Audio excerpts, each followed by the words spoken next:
La peur survient en général quand on est coincé entre deux états.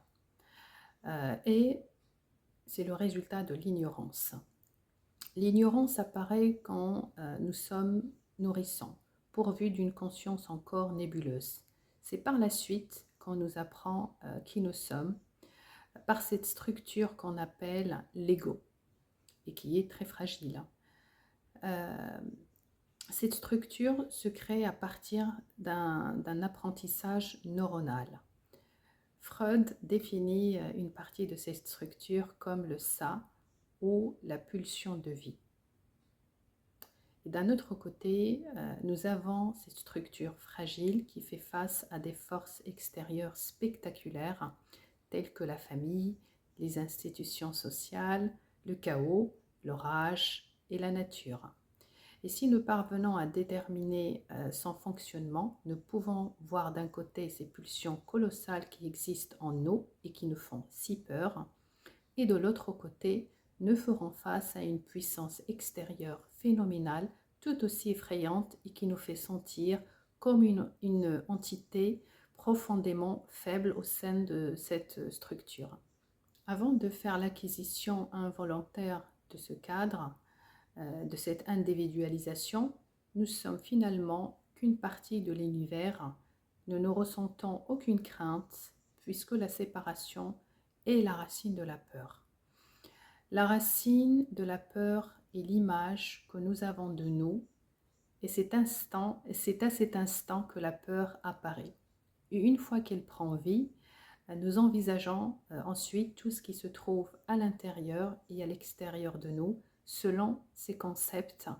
Il ne fera que renforcer ce sentiment de vulnérabilité car il existe des forces super puissantes à l'extérieur et à l'intérieur de nous. La transformation du travail spirituel et la renaissance de l'innocence de l'être que nous étions avant ce modèle, avant d'être séparés, d'être si minuscules et si fragiles à la fois, nous avons peur de la honte sociale. Et quand elle se produit, ça nous fait mal. Mais nous sommes toujours là. Nous avons peur de la violence. Et quand on assiste à de la violence, bien sûr que ça fait peur et mal. Mais après tout ça, nous sommes encore là. Souvent, la peur se nourrit d'elle-même. On peut dire que nous avons plus peur de l'idée d'avoir peur que de la peur elle-même. Nous avons peur, c'est tout. En thérapie, nous essayons de déterminer la cause de la peur. Et il existe d'autres techniques, celle du témoin, celle qui consiste à s'asseoir à côté de la peur, puis d'essayer de lui échapper avant qu'il n'envahisse tout l'espace disponible. Vous possédez une peinture, par exemple, représentant un nuage gris dans un nuage gris dans un ciel bleu, mais vous n'avez qu'un seul cadre et il est trop petit. Alors, vous rapetissez le tableau pour l'encadrer, mais en procédant ainsi, vous ne voyez plus le ciel bleu. Vous vous retrouvez donc avec un tableau tout gris. La masse grise occupe tout l'espace. Alors, vous pourriez vous dire, j'ai peur, je suis déprimée. Mais en agrandissant le cadre pour voir une partie du nuage et du ciel bleu, aussi infime qu'elle soit, vous vous diriez, oh, un nuage, c'est ce que représente le témoin. C'est cette petite partie bleue dans le recoin qui nous amène à dire, c'est de la peur.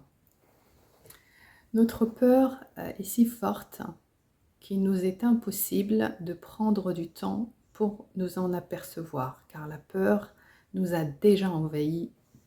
Et le secret, c'est d'entretenir ce témoin. Toujours continuer à le développer au cours de chaque événement de la vie pour que ce témoin soit de plus en plus présent dans notre vie et en portant davantage notre attention sur le témoin, que sur la peur, nous remarquons l'existence d'une part de nous qui, elle, n'a pas peur. Elle est seulement observatrice. L'observateur ne juge pas, il n'essaye pas d'altérer cet état, il ne prend pas peur, il se contente d'observer.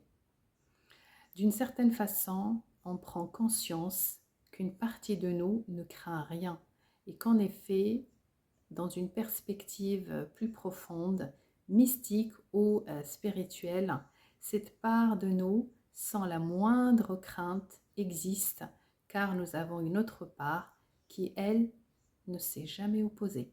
C'est grâce à elle que nous pouvons trouver notre vrai nous.